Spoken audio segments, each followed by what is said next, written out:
Cloaked in the Shadows. Okay, Amanda. Okay, Andy. What's going on today? We're doing Cloaked in the Shadows. Yeah. Special episode. Well, we're going back to what we used to do before, aren't we? Because we've really been doing a lot of guests on the last, 6 months really now, haven't we? Yeah. But this isn't a guest episode because it's just me and thee, isn't it? Yeah. And what are we doing today?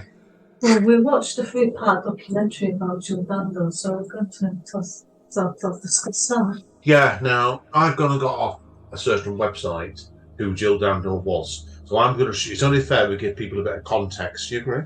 I think most people will know. Well, I'll read out what it says here with a certain famous website, okay? Okay. Right, the lady was Jill Wendy Dando, who was born the 9th of November 1961, was assassinated on the 26th of April 1999. She was an English journalist, television presenter and newsreader. So most of her career at the BBC and was the corporation's personality of the year 1997. At the time of her death, her television work included presenting Crime Watcher Nick Ross. And on the morning of the 26th of April 1999, she was shot dead outside her house in Fulham, northwest London, prompting the biggest murder inquiry conducted by the Metropolitan Police and the country's largest criminal investigations in the whole of the Yorkshire Ripple, would you believe? Maybe. So like I said, and then we'll come on to that now, okay? Programme we watched on the obviously Netflix was the Who Killed Jill Dando? Yeah. Amanda. You want me to answer that? I was going to say, I'm going to let you lead now. I don't think we're going to come up with an answer on this podcast. No. Just like the TV show, really, we shouldn't really come up with an answer. No, it was one of those ones on the TV show. It was a difficult one because it pretty well showed, really, because I found it more interesting, in fact, as the media frenzy that came off it, really, at the time. Because it's worth noting, obviously, like I said, I was old enough to remember, old enough as an adult to remember that, and you were what then? 20? I was about 20. I do remember when it was announced on the news. Yeah, it was a weird one because when we look back at it now, there was a similarity to where she looked as Princess Diana, really, wasn't it? Yeah, but they did say on the show that they made her get her hair colored that way and sort of wanted her to give off that look.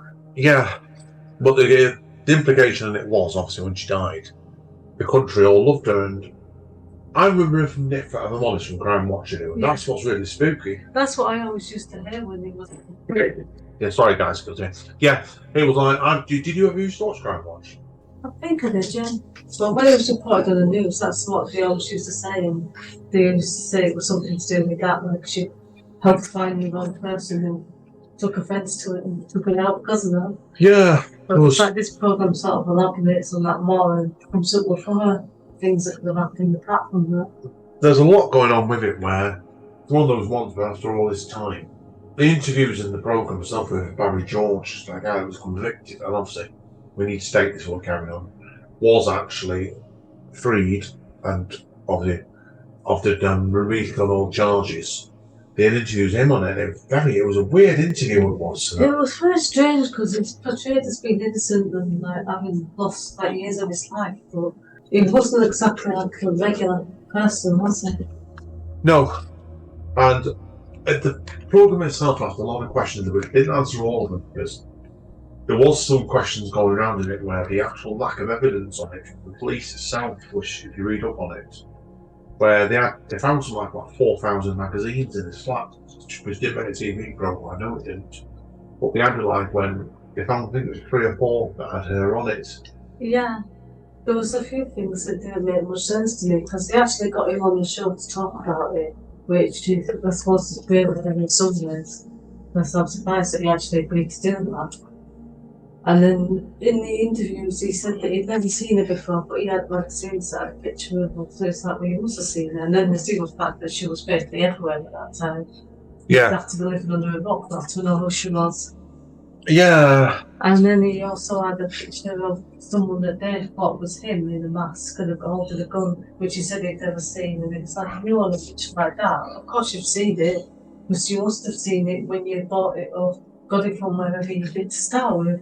It just seemed odd he would deny it like that instead of just saying, yeah, you know, that is a picture of that I own, but it's not me, or it's got nothing to do with the Jill Dando thing. He just like outright denied to have seen it.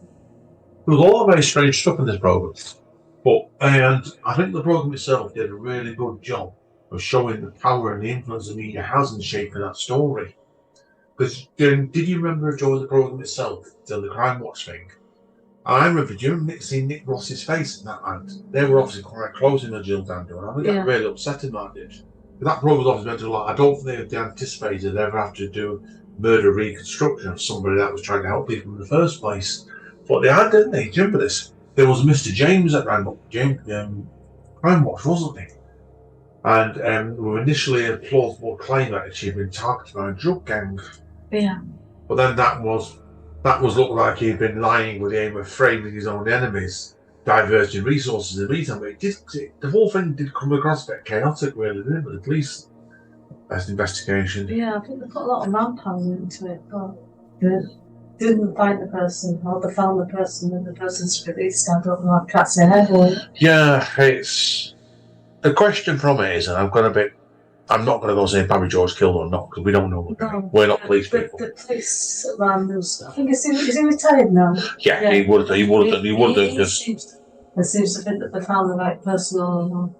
Yeah, but then it's unfortunately the evidence based 8 years down the line, he actually got released, didn't he? So, but that's it. But then there was a lot going on in Yugoslavia at the time, in Kosovo, wasn't there? And it makes you wonder, like I said, whether she basically pissed somebody off and shouldn't have pissed off, basically.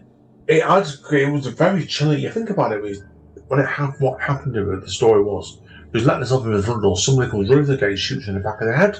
Yeah. That's absolutely terrifying. But at one point you said that the person would have had to know who she was and where she was going to go.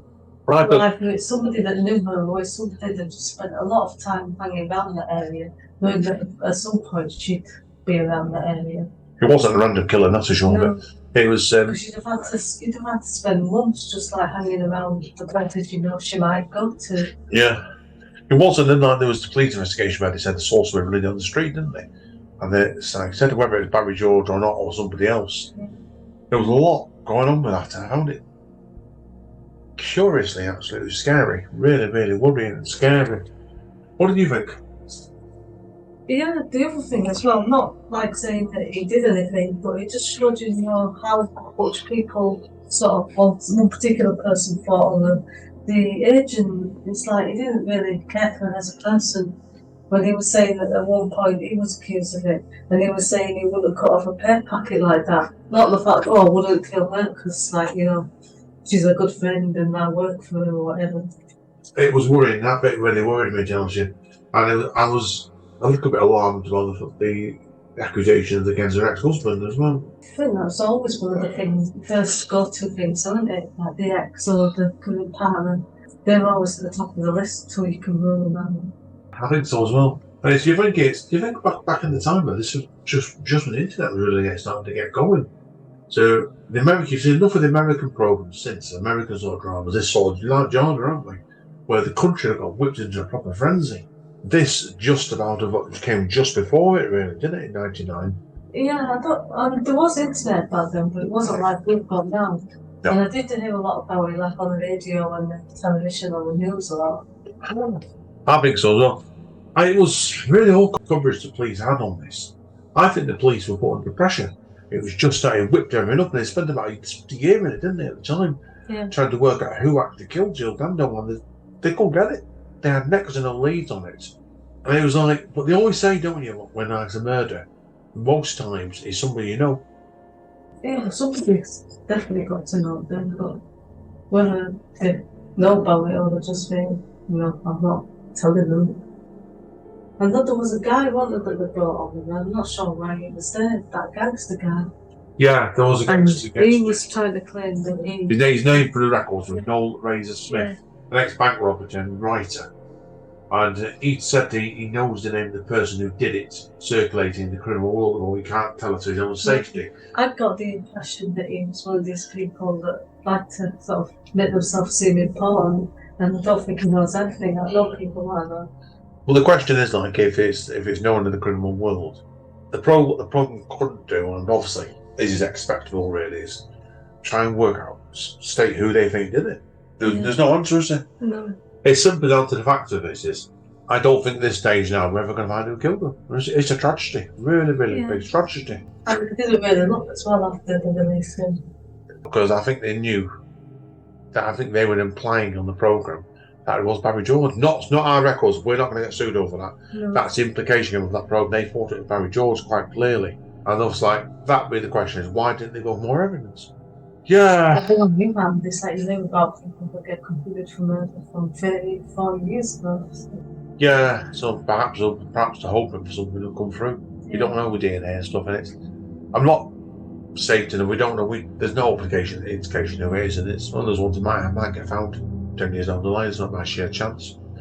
With DNA, someone might get arrested for something else. It brings it up then, but we have to hope whoever did do it, for the family's sake, it gets found out someday. And also, we should mention as well that that Barry George did mention on the programme that the police said it was harmless when he got caught on the grounds carrying rope to kidnap Princess Diana back when she was alive. It's not very harmless, isn't it? There was a number of offences against him and women, that's for sure, and that was worrying. So you can see possibly why the police were interested in arresting him.